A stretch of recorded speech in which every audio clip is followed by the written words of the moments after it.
if you meet somebody who is like a really good fit for your organization, but is not technically capable, you may have to pass for now, depending on whether you have budget. And that includes training budget, because budget's not just financial, budget's time. There's a temporal budget.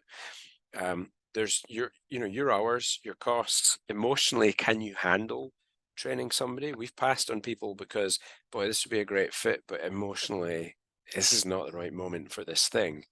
And that might be a new initiative or something, but the team's just reforming and settling into something. And we're like, oh, this person would be a cat amongst the pigeons with energy and ideas.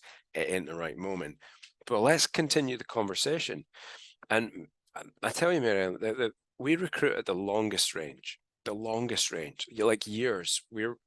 Our recruitment starts years down, years away. I'm talking to people now. Like I sent an email this morning to somebody who's applied for a role. Now, we don't take graduate vets. There's a good example of, somebody who might be a great culture fit, but we actually cannot handle that person right now. And we made a choice that, although I do a lot of work with graduates, we're not well suited to a brand new graduate because we're a 3-doctor practice. We'll max out in our space at 4 doctors maximum. So our next hire, when we can sustain that level of business, will be a graduate. I'm fairly confident of that. That's been part of our strategic plan for a while, but we can't do that just now. So if we're looking to replace anyone on our team, ideal for us is a year, 18 months out, because they've why, like they've got the edges taken off, they've got a few dings, but they've not learned bad habits so deeply you can course correct to that point. And we're a very, very good practice for somebody that's there. We've got a lot of educational support. We sat down and said, let's create the best job that this person could possibly have. So they have a learning day I think they have a whole day every 2 weeks. Just take that off for learning. Like 26 CPD days free on us a year kind of thing, SCE days. So we just worked through and thought, how do we make this sustainable? But we have to pass. And so this morning, somebody sent me their resume. They look like me a terrific graduate.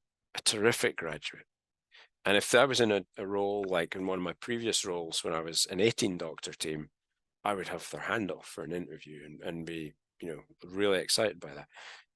So, but that's fine because A, we're not hiring right now for doctors, and B, cool, I've got a chance to do an interview with somebody where I'm just straight up and say, listen, we're not going to take you right now where you are, but I'm happy to start a conversation because most people we bring in, like we did just bring on a new doctor who'll be starting with us in November, who saw, she was an undergraduate with us.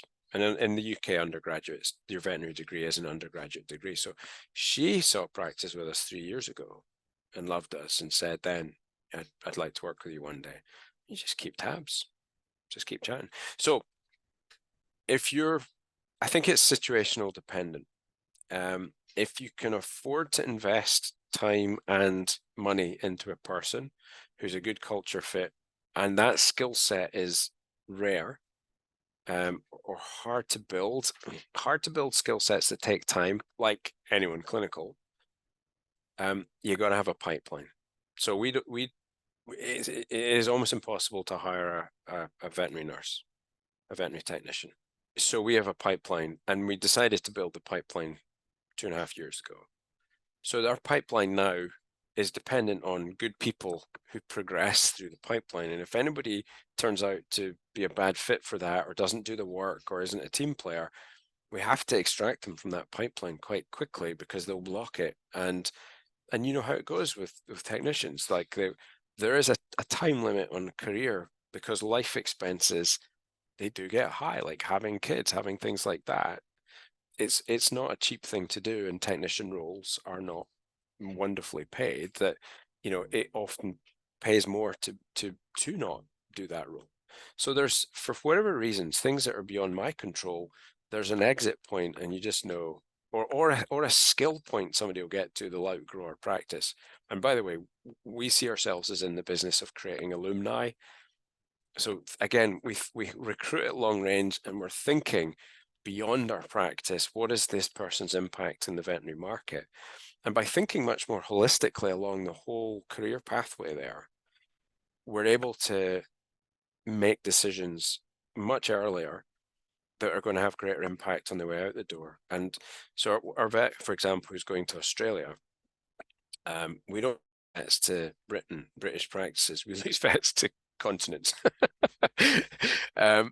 And so she's going to Australia. She's gone to Australia, but she goes and she had an absolutely fantastic 2.5 years with us. Has developed such wonderful skills. She's a friend to the practice for life. Like, we will always love her, and she will always love us and say great things about us. And that's what we're in the business of.